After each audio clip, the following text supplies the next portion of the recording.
ನಮಸ್ತೆ. ನಮಸ್ಕಾರ. ನನ್ನ ಹೆಸರು ಸ್ವರೂಪ್ ಚರ್ಸಿ ಅಂತ. ನಾವು SS ಓರಿಯದ ಯೂಟ್ಯೂಬ್ ಚಾನಲ್ ಬಂದಿದ್ದೀವಿ. ಒಬ್ರು ಪ್ರಭಾವಿ ನಾಯಕರು ಹಾಗೂ ಒಬ್ರು ಜನಪ್ರತಿನಿಧಿ ಆಗಿದ್ದೀರಿ ನೀವು. ಸೊ ಇವತ್ತು ಒಂದು ಹೋರಿ ಜೊತೆ ಕಾಣಿಸ್ಕೊಂತ ಇದ್ದೀರಾ. ಹೋರಿ ಹಬ್ಬದ ಬಗ್ಗೆ ಈಗ ಆಲ್ರೆಡಿ ನೀವು ಸಾಕಷ್ಟು ಜನರಿಗೆ ಗೊತ್ತೂ ಇದ್ದೀರಿ, ಹಾಗೆ ಸುಮಾರಷ್ಟು ಒಳ್ಳೊಳ್ಳೆ ಕೆಲಸಗಳನ್ನು ಮಾಡ್ತಾ ಬಂದಿದ್ದೀರಿ. ತುಂಬಾ ಖುಷಿ ಇದೆ. ಮತ್ತೇನಪ್ಪಾ ಅಂದ್ರೆ ಈಗ ನಮ್ಮಲ್ಲಿ ಬಂದು ಹೋರಿ ಹಬ್ಬ ಫೇಮಸ್. ಈಗಿನ ಕಾಲದಾಗ ಹೆಂಗಾಗೈತೆ ಅಂದ್ರೆ ರೈತಾಪಿ ಕೆಲಸ ಮಾಡೋರು ಬಹಳ ಕಡಿಮೆ, ಎಲ್ಲ ಕಸಾಯಿಖಾನೆ ಇನ್ನೊಂದು ಮತ್ತೊಂದಂತ ಹೋಗ್ತಿರ್ತವೆ. ಆದ್ರೂ ನಮ್ದು ಒಂದ್ ಎಕರೆ ಹೊಲ ಇಲ್ಲ ಅಂದ್ರೂ, ನಮ್ದು ಏನೇ ಕಮ್ತಾ ಇಲ್ಲ ಅಂದ್ರೂ ಒಂದು ಹಬ್ಬದ ಹುಚ್ಚಿಗೋಸ್ಕರ ಹೋರಿಗಳನ್ನ ಕಟ್ಟಿ ಗೋವಂಶನ ರಕ್ಷಣೆ ಮಾಡ್ತಾ ಬರ್ತಾ ಇದಾರೆ ನಮ್ಮ ಒಂದು ಬಯಲುಸೀಮೆ ಜನರಿಂದ ಹೇಳಿದ್ರೆ ಎಲ್ಲ ಶಿವಮೊಗ್ಗ, ಶಿಕಾರಿಪುರ ಈ ಸೈಡ್ ಎಲ್ಲ, ಹಾವೇರಿ ಈ ಕಡೆ ಎಲ್ಲ. ಸೊ ಇವತ್ತು ನೀವು ಒಂದು ಹೋರಿ ಜೊತೆ ಕಾಣಿಸ್ಕೊಂತಾ ಇದ್ದೀರಾ. ವಿಶೇಷ ಏನು, ಮತ್ತೆ ನಿಮಗೆ ಹೋರಿ ಹಬ್ಬದ ಬಗ್ಗೆ ಏನಾದ್ರು ಮಾತಾಡ್ಬೇಕು ಅನ್ಸಿದ್ರೆ ನಮ್ ಜೊತೆ ಒಂದು ಹಂಚ್ಕೋಬಹುದು. ಮೊದಲನೇದಾಗಿ ನಾನು ವೃತ್ತಿಯಿಂದ ಒಬ್ಬ ವಕೀಲ. ಓಕೆ. ಆದ್ರೆ ನಾನು ಒಬ್ಬ ರೈತನ ಮಗನಾಗೆ ಇದ್ದವನು. ತಾವೇ ಕೇಳೋ ಪ್ರಶ್ನೆಯಲ್ಲಿ ಹಲವಾರು ಉತ್ತರಗಳು ತಾವೇ ಕೊಟ್ಬಿಟ್ಟಿದೆ. ಗೋ ರಕ್ಷಣೆ ಮಾಡೋದಕ್ಕೆ ಟ್ರ್ಯಾಕ್ಟರ್ ಹೊಡೆತದಿಂದ ತಪ್ಸ್ಕೊಂಡು ಗೋ ರಕ್ಷಣೆ ಆಗ್ತಾ ಇರೋದೇ ಈ ಹೋರಿ ಹಬ್ಬದ ಹುಚ್ಚಿನಿಂದ. ಈ ಹೋರಿ ಹಬ್ಬ ಇಲ್ಲಿ ನೋಡ್ಬೋದು, ಇರೋರೆಲ್ಲರೂ 30 ಆಜು ಬಾಜು ವಯಸ್ಸಿನವರೇ. ಅಂದ್ರೆ ಈ ಜನರೇಷನ್ ಅವ್ರಿಗೂ ಕೂಡ ಹೋರಿ ಹಬ್ಬದಲ್ಲಿ ಇರುವ ಆಸಕ್ತಿ, ಆ ಹವ್ಯಾಸ ಎದ್ದು ಕಾಣ್ತಾ ಇದೆ. ಎರಡನೇದಾಗಿ ಹಾವೇರಿ, ಶಿವಮೊಗ್ಗ, ಉತ್ತರ ಕನ್ನಡ ಈ 3 ಜಿಲ್ಲೆಗಳಲ್ಲಿ ಈ ಹೋರಿ ಹಬ್ಬ ಬಹಳ ಪ್ರಖ್ಯಾತಿ ಹೊಂದಿದೆ. ಇಲ್ಲಿರುವ ಜನರೇ ಇದನ್ನ ಹುಟ್ಟಾಕಿರೋರು. ಇದನ್ನ ಬಿಟ್ರೆ ಈ ತರ ಹೋರಿ ಹಬ್ಬದ ತರ ಇರೋದು ಇನ್ನೊಂದು ತಮಿಳ್ನಾಡಿನಲ್ಲಿ, ಅದು ಜಲ್ಲಿಕಟ್ಟು ಅಂತ. ಅದರಲ್ಲಿ ಒಂದು ಸ್ವಾರಸ್ಯವಾದ ವಿಚಾರ ಏನು ಅಂದ್ರೆ, ಆ ಜಲ್ಲಿಕಟ್ಟು ಮಾಡುವಾಗ, ಆ ಸ್ಪರ್ಧೆಯನ್ನ ಮಾಡುವಾಗ ಹಲವಾರು ಅನಿಮಲ್ ಆಕ್ಟಿವಿಸ್ಟ್ ಎಲ್ಲ ಹೋಗಿ ಸುಪ್ರೀಂ ಕೋರ್ಟ್ ಹೋಗಿ ಇದನ್ನ ನಿಲ್ಲಿಸ್ಬೇಕು, ಇದರಿಂದ ದನಗಳಿಗೆ ತೊಂದರೆ ಆಗ್ತಾ ಇದೆ ಅಂತ ಹೇಳಿ ಸುಪ್ರೀಂ ಕೋರ್ಟ್ ಇಂದ ಬ್ಯಾನ್ ಆಗಿತ್ತು. ಎಲ್ಲಿ? ತಮಿಳ್ನಾಡಿನಲ್ಲಿ ಜಲ್ಲಿಕಟ್ಟು ಪ್ರೋಗ್ರಾಮೇ ಬ್ಯಾನ್ ಮಾಡಿದ್ರು. ಆದ್ರೆ ಅಲ್ಲ ಜನರ ಒತ್ತಾಸೆಯಿಂದ, ಅಲ್ಲಿರುವ ಆ ಶಕ್ತಿಯಿಂದ ಸುಪ್ರೀಂ ಕೋರ್ಟ್ ಆದೇಶವನ್ನ ತಳ್ಳಹಾಕಿ ಅಲ್ಲಿಯ ಜನಪ್ರತಿನಿಧಿಗಳೆಲ್ಲ ಸೇರಿ ಹೊಸ ಕಾನೂನನ್ನ ಮಾಡಿ ಆ ಕಾನೂನು ಅಡಿಯಲ್ಲಿ ಜಲ್ಲಿಕಟ್ಟನ್ನ ಮಾಡ್ತಾ ಇದ್ದಾರೆ. ಅಂದ್ರೆ ಜನರಲ್ಲಿ ಇರುವಂತ ಉತ್ಸಾಹ ಎಷ್ಟಿದೆ, ತಮಿಳ್ನಾಡಲ್ಲೂ ಅಷ್ಟೇ ಇದೆ, ಅದಕ್ಕಿಂತ ಜಾಸ್ತಿ ನಮ್ಮಲ್ಲಿದೆ. ಈ ಬರೋ ದಿನಗಳಲ್ಲಿ ಈ ಒಂದು ಈಗ ಈ ಹೋರಿ ಕೂಡ ತಮಿಳ್ನಾಡಿಂದ ತಂದಿರೋಂತ ಹೋರಿನೇ. ಹೌದಾ? ಇದು ತಮಿಳ್ನಾಡು ಹೋರಿನೇ. ಓಕೆ. ಈ ಹುಡುಗರಲ್ಲಿರುವ ಆ ಕಿಚ್ಚು ಅವ್ರಿಗೆ ಅಲ್ಲಿ ಕರ್ಕೊಂಡು ಹೋಗಿ ಈ ಹೋರಿ ಬಂದಿದೆ. ಬರೋ ದಿನಗಳಲ್ಲಿ ಸ್ಪರ್ಧೆಗಳಲ್ಲಿ ಇದು ಪಾಲ್ಗೊಳ್ಳುತ್ತೆ, ನೋಡೋಣ. ಓಕೆ ಸರ್, ಇನ್ನೊಂದೇನಪ್ಪಾ ಅಂದ್ರೆ ಇತ್ತೀಚಿನ ದಿನದಲ್ಲಿ ಈಗ ಒಂದ್ ಸ್ವಲ್ಪ ವರ್ಷಗಳಿಂದಂತೂ ಬಂದೇ ಆಗತ್ತೆ ಅನ್ನೋ ಲೆಕ್ಕಕ್ಕೆ ಹೋಗ್ಬಿಟ್ಟಿತ್ತು ಹೋರಿ ಹಬ್ಬ. ಸೊ ಆ ಮೂಮೆಂಟ್ ಅಲ್ಲಿ ಒಂದಿಷ್ಟು ಪ್ರತಿಭಟನೆ ಅದು ಇನ್ನೊಂದು ಮತ್ತೊಂದು ಆಗಿ ಏನೋ ಇವಾಗ ನಡ್ಕೊಂಡು ಹೋಗ್ತಾ ಇದೆ. ಆದ್ರೂ ಕೆಲವೊಂದಿಷ್ಟು ಕಡೆಯಲ್ಲಿ ಪರ್ಮಿಷನ್ಗಳು ಸಿಗ್ತಾ ಇಲ್ಲ. ಸ್ವಲ್ಪ ದೊಡ್ಡ ವ್ಯಕ್ತಿಗಳ ಕೈವಾಡಗಳು ಬರುತ್ತೆ. ಆಮೇಲೆ ಕೇಳಕ್ ಹೋಗಕ್ಕೆ ಆಗಲ್ಲ. ಈಗ ನಮ್ಮಂತ ಹುಡುಗರು ಏನೋ ಇಂಟ್ರೆಸ್ಟ್ ಇಂದ ಮಾಡ್ತೀವಿ, ಒಂದು ಗೋವಂಶ ಉಳಿಸೋಣ, ರೈತರ ಪ್ರೋತ್ಸಾಹ ಕೊಡೋಣ ಅಂತ ಹೋಗ್ತೀವಿ ಅಂದ್ರೆ ಯಾರನ್ನು ಹಿಡಿಯಕ್ ಆಗ್ತಿಲ್ಲ. ಈ ತರ ಒಂದ್ ಸಿಚುವೇಶನ್ ಇದೆ. ಸೊ ಅದಕ್ಕೆ ಏನ್ ಹೇಳಕ್ ಇಷ್ಟಪಡ್ತೀರಾ?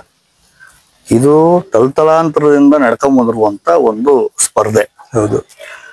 ಇದರಲ್ಲಿ ಪ್ರಾಣ ಹಾನಿ ಅಥವಾ ನೋವು ಆಗದೆ ರೀತಿಯಲ್ಲಿ ನಮ್ ಜನ ಅಥವಾ ತರುಣರು ಎಚ್ಚರವಾಗಿ ಸ್ಪರ್ಧೆ ಮಾಡಿದ್ರೆ ಇದಕ್ಕೆ ಯಾವ ರೀತಿ ಕೂಡ ಕಾನೂನಲ್ಲಿ ಅಡಚಣೆಗಳು ಬರೋದಿಲ್ಲ.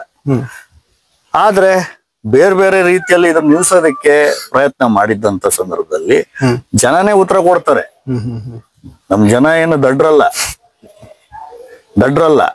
ಆದ್ರೆ ಅವ್ರಿಗೆ ಹೋಗುವ ದಾರಿ ಗೊತ್ತಿಲ್ಲ ಅಂದ್ರೆ ನಾನೊಬ್ಬ ವಕೀಲನಾಗಿ ನಾನು ಅವ್ರಿಗೆ ಹೇಳ್ಬೋದು, ದಯವಿಟ್ಟು ನನಗೆ ಸಂಪರ್ಕಿಸಿ, ಸಾಧ್ಯ ಆದ ಮಟ್ಟಿಗೆ ನಾನು ಸಹಕಾರ ಕೊಡ್ತೀನಿ.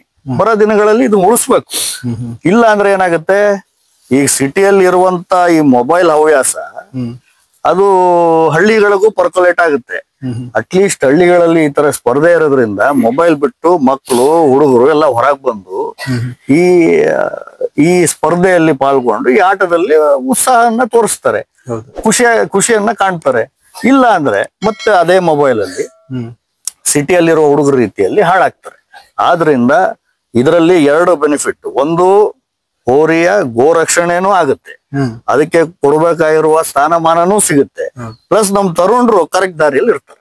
ಆದ್ರಿಂದ ಈ ತರ ಯಾರ ಅಡ್ಡ ಬಂದಿರೋಂತ ಸಂದರ್ಭದಲ್ಲಿ ಪ್ರೈಸು ಮತ್ತೊಂದು ಮುಗ್ದೊಂದು ಅದು ಹುಡುಗರು ಯಾರು ಮಾಡ್ತಾರೆ ಅವರೇ ಮಾಡ್ಬೇಕು, ಅವರೇ ಜವಾಬ್ದಾರಿ ವಹಿಸ್ಕೋಬೇಕು. ಯಾವ ಕಾರಣಕ್ಕೂ ರಾಜಕಾರಣಿಗಳಾಗ್ಲಿ ಈ ಆಕಾಂಕ್ಷಿಗಳಾಗ್ಲಿ ದುಡ್ಡು ಕೊಟ್ಟು ಅದನ್ನ ಕ್ಯಾಪ್ಚರ್ ಮಾಡೋದಕ್ಕೆ ಬಿಡ್ಕೂಡ್ದು ನೀವು, ನಾನಂತೂ ಮಾಡೋದಿಲ್ಲ. ಆದ್ರೆ ಸಹಾಯ ಸಹಕಾರ ಯಾವ ರೀತಿ ಅಂದ್ರೆ ಇದನ್ನ ಸುಸೂತ್ರವಾಗಿ ನಡೆಸೋದಕ್ಕೆ ಏನಾರ ಅವಕಾಶ ಇದ್ರೆ ಅದಕ್ಕೆ ಪರ್ಮಿಷನ್ ಮತ್ತೊಂದು ಬೇಕಾಗಿದ್ರೆ ನಮ್ಮಂತವ್ರು ಯಾವಾಗ ಬೇಕಾದ್ರೂ ಸಂಪರ್ಕ ಮಾಡ್ಬೋದು. ಸೊ ಇನ್ನೊಂದು ತುಂಬಾ ಖುಷಿಯಾಗೋ ವಿಚಾರ ಏನಂದ್ರೆ ಇದ್ರಲ್ಲೇ ಗೊತ್ತಾಗುತ್ತೆ ನೀವು ಹೋರಿ ಹಬ್ಬದಲ್ಲಿ ಎಷ್ಟು ಬೆರೆತಿದ್ದೀರಾ, ಅದ್ರಲ್ಲಿ ಎಷ್ಟು ಎಕ್ಸ್ಪೀರಿಯನ್ಸ್ ಆಗಿದೆ ಅಂತ. ಈಗ ಬಹುಮಾನಗಳ ಬಗ್ಗೆ ಎಲ್ಲ ಮಾತಾಡಿದ್ರಿ, ಅದು ತುಂಬಾ ಖುಷಿ ಆಯ್ತು ನಮ್ಗೆ. ಸೊ ಅದೇ ರೀತಿ ಇತ್ತೀಚಿನ ದಿನದಲ್ಲಿ ಈಗ ಹೋರಿ ಹಬ್ಬದಾಗೆ ಕೆಲವೊಂದಿಷ್ಟು ನೋವು ಅವು ಇವು ಆಗ್ತಿರ್ತವೆ. ಸೊ ಅದೇ ಒಂದು ಪಾಯಿಂಟ್ ಔಟ್ ಇಟ್ಕೊಂಡು ಹಬ್ಬನ ಬೇಡ ಅನ್ನೋ ಲೆಕ್ಕಕ್ಕೆ ಇದು ಆಗ್ತೈತಿ. ಸೊ ಅದನ್ನ ಇನ್ನೂ ಹೆಚ್ಚಾಗಿ ಹುಡುಗರಿಗೆ ಕ್ರೇಜ್ ಬರ್ಬೇಕು ಅಂದ್ರೆ ಏನ್ ಮಾಡ್ಬೇಕು, ಆಮೇಲೆ ಹೋರಿಗಳು ಜಾಸ್ತಿ ಆಗ್ಬೇಕು ಇದೇ ತರ, ಯಾಕಂದ್ರೆ ಈಗ ರೇಟು ಏನೇನೋ ಆಗ್ತಾ ಇದಾವೆ ಗೊತ್ತಿರ್ಬೋದು ನಿಮ್ಗೆ. ಸೊ ಇನ್ನೂ ಜಾಸ್ತಿ ಹುಡುಗರಿಗೆ ಈಗ ಸಿಟಿ ಸೈಡ್ ಇಲ್ಲ ಬರ್ಬೇಕು ಅಂದ್ರೆ ಅದಕ್ಕೆ ಏನ್ ಮಾಡೋಣ ಅಂತ. ಇದನ್ನ ನಾ ಆಗ್ಲೇ ಹೇಳ್ದಂಗೆ ಪ್ರಾಣ ಹಾನಿ ಅಥವಾ ನೋವು ಆಗದೆ, ಆದ್ರೆ ಎಲ್ಲಾ ಸ್ಪರ್ಧೆಯಲ್ಲೂ ಅದೊಂದು ಇದ್ದೇ ಇರುತ್ತೆ. ಕ್ರಿಕೆಟ್ ಅಲ್ಲೂ ಹಲವಾರು ಜನಕ್ಕೆ ಹೊಡೆತ ಬೀಳುವಂತ ಪರಿಸ್ಥಿತಿ ಇರುತ್ತೆ, ಫುಟ್ಬಾಲ್ ಅಲ್ಲೂ ಆಗುತ್ತೆ, ಅದೇ ರೀತಿ ಹೋರಿ ಹಬ್ಬದಲ್ಲೂ ಆಗೋದು ಸಹಜ.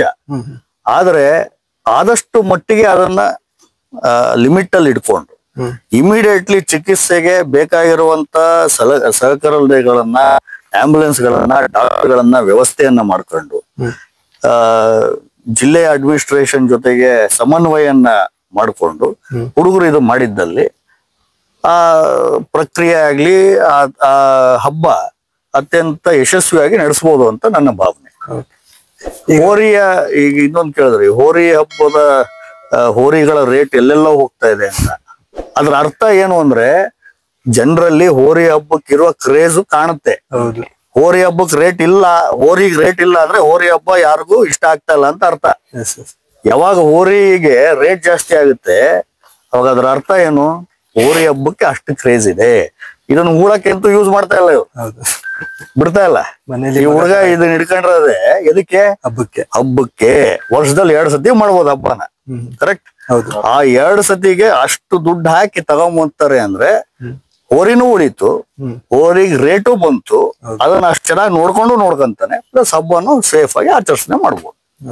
ಸರ್, ಇವಾಗ ನೀವ್ ಹೇಳಿದ್ರಿ ಮೊದ್ಲು ಮೂಲತಃ ರೈತಾಪಿ ಕುಟುಂಬದಿಂದ ಬಂದಿರೋದು ಈ ಕಡೆಯವರೇ ಅಂತ ಅಂದು. ಸೊ ನಿಮ್ಮ ಒಂದು ಲೈಫ್ ಜರ್ನಿಯಲ್ಲಿ ಯಾವ್ದಾದ್ರು ಹೋರಿಗಳನ್ನ ಕಟ್ಟಿದ್ದಾಗ್ಲಿ, ಇಲ್ಲ ಹೋರಿ ಹಬ್ಬಕ್ಕೆ ಹೋಗಿದ್ದಾಗ್ಲಿ, ಇಲ್ಲ ನಿಮ್ಗೆ ಇಷ್ಟ ಆದಂತ ಯಾವ್ದಾದ್ರು ಒಂದು ಹೋರಿ, ಇದ್ರ ಬಗ್ಗೆ ಏನಾರ ಒಂದು ಮಾಹಿತಿ ಕೊಡ್ಬೋದಾ? ನಾನು ಹುಟ್ಟಿದ್ದು ಬೆಳೆದಿದ್ದು ಇಲ್ಲೇ ಒಂದು ಹಳ್ಳಿ, ಕಿರುವಾಡಿ ಅಂತ. ಕಿರುವಾಡಿ, ಓಕೆ. ಅವಾಗ ರೈತಾಪಿ ಕುಟುಂಬದಿಂದ ಬಂದಿರೋದ್ರಿಂದ ನಮ್ಮ ಹಕ್ಕಿ ಮನೆಯಲ್ಲಿ ಹಲವಾರು ಹೋರಿಗಳು, ಹಸುಗಳು ಹುಡ್ದಾಗಿಂದ ನೋಡ್ಕೊಂತ ಬಂದವನೆ.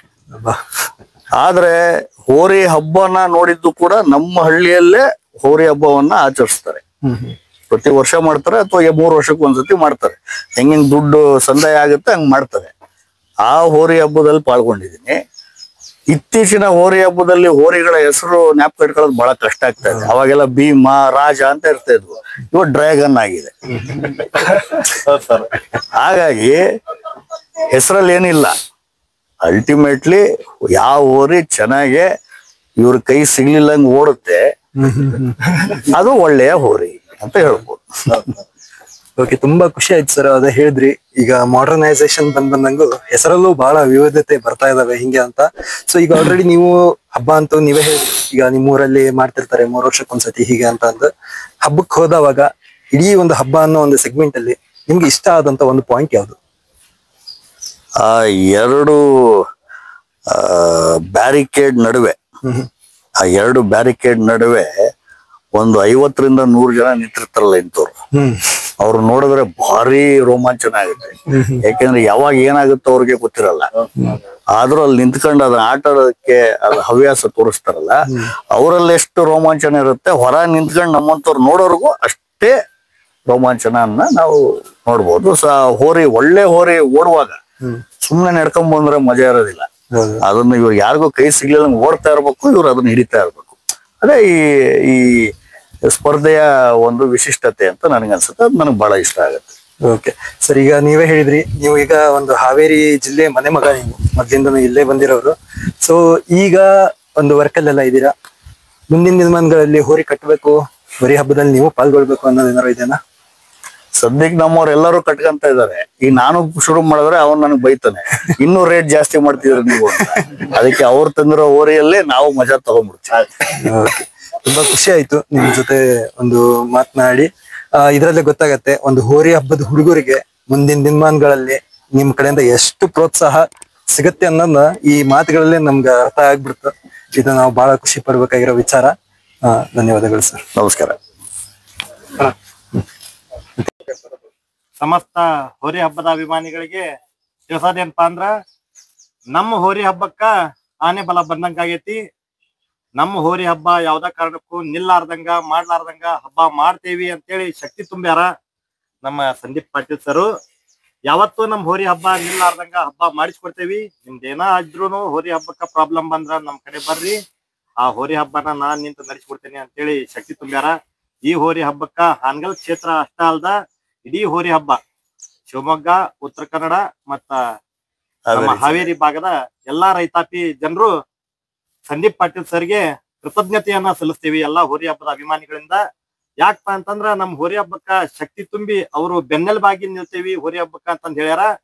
ಒಂದ್ ಬಸವಣ್ಣ ನಿಲ್ಕೊಂಡು ಹೇಳ್ಯಾರ ಅಂದಿಂದ ಆ ಮಾತ ಸತ್ಯವಾಗೈತಿ. ಅದನ್ನ ನಡೆಸ್ಕೊಡ್ತಾರ ಅಂತ ಹೇಳಿ ನಾವು ನಂಬೀವಿ. ಎಲ್ಲಾ ಹೋರಿ ಹಬ್ಬದ ಅಭಿಮಾನಿಗಳು ಕೂಡ ನಮ್ಮ ಸಂದೀಪ್ ಪಾಟೀಲ್ ಸರ್ಗೆ ಕೃತಜ್ಞತೆಯನ್ನ ಸಲ್ಲಿಸ್ತಾರೆ. ಎಲ್ಲರೂ ಸೇರಿ ಈ ಹೋರಿ ಹಬ್ಬವನ್ನ ಉಳಿಸ್ಕೊಳ್ಳೋಣ ಹಾಗೂ ಬೆಳೆಸೋಣ. ಜೈ ಹೋರಿ ಹಬ್ಬ. ಜೈ ಹೋರಿ ಹಬ್ಬ.